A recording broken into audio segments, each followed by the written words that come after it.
Hello, everyone. So it's the last month of our speaking course. And I hope that during these 3 months that we had, you have practiced speaking, you have revised some grammar, and you have learned some new words. If so, I'm really happy.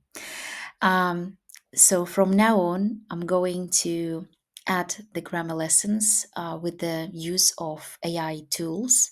And this video is going to be explained, like this grammar topic is going to be explained not by me, but by my AI buddy. I hope you will like it and I hope that you will find it useful. And if you have some questions, you know where to find me. You can text me and we can always discuss your questions during our speaking sessions.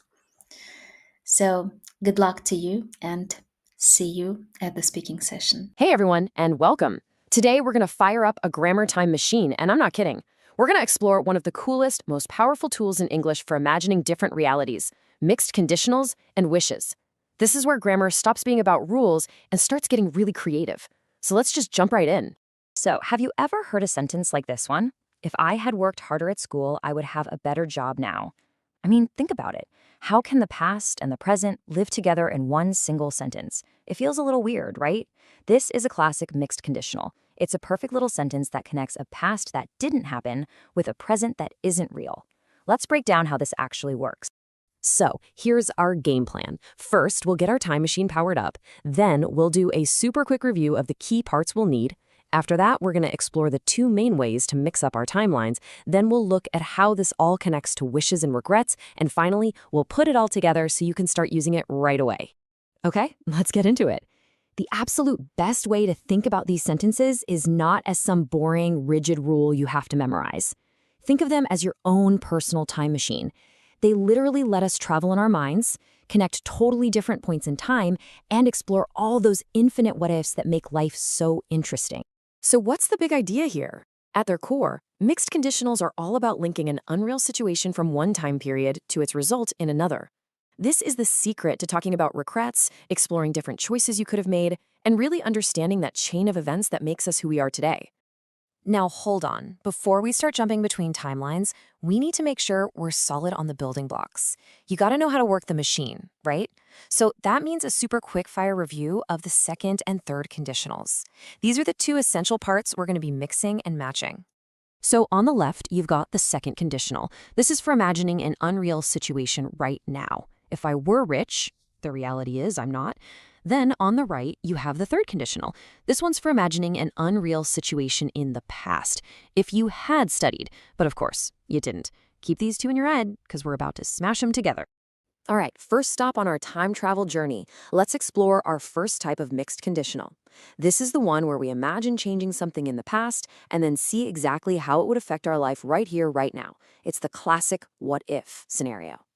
Let's look at the formula. It's actually pretty simple. The if part uses the past perfect tense. That's the piece we steal from the third conditional, and it sets our time machine's destination to the hypothetical past. Then the main clause shows the result in the present using would plus the infinitive. And yep, that's the part we take from the second conditional. See? Mix and match. Let's see these in action. When you hear, if I had worked harder, you can almost feel the regret. What's the real story? The reality is, I didn't work hard, and as a result, I don't have a better job now. Or with, if we had looked at the map, well, we know the truth. We didn't look, and now we are totally lost. And notice you can swap in words like might or could to change how certain you are about that present result.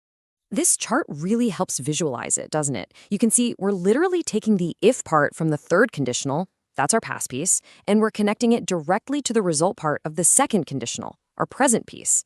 It's like grammar Legos, a perfect little hybrid. All right, you ready? Let's flip the script. Let's reverse the timelines. Now our time machine is going to explore how a different reality in the present, like a different personality trait or a skill you don't have, could have totally changed something that already happened in the past. This one is a little bit of a mind bender, but it's so cool. So how do we build this one?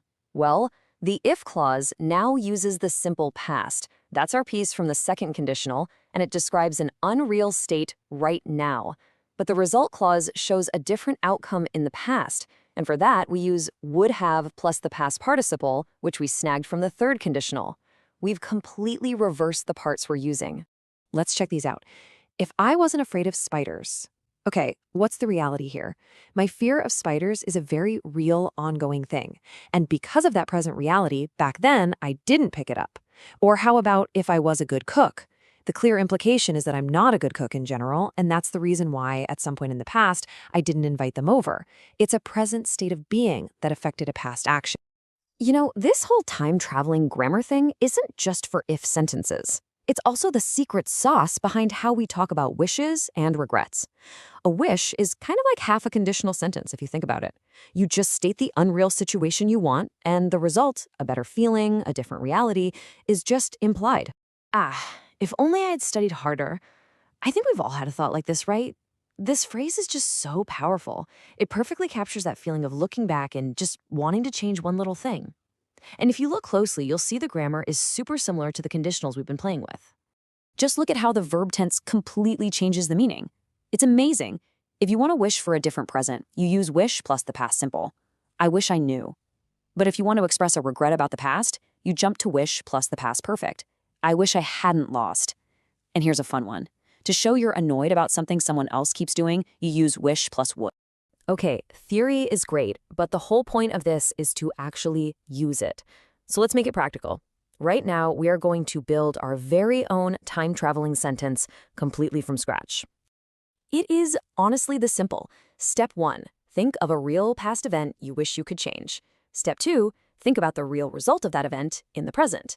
And step 3, you just mash them together using that past action, present result formula we learned. From reality to a hypothetical world in 3 easy steps.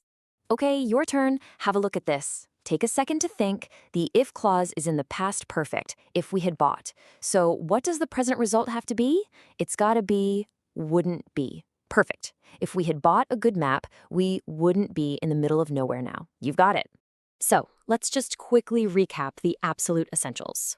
The number 1 tip for me is to always check your hypothetical sentence against reality. Does it make sense?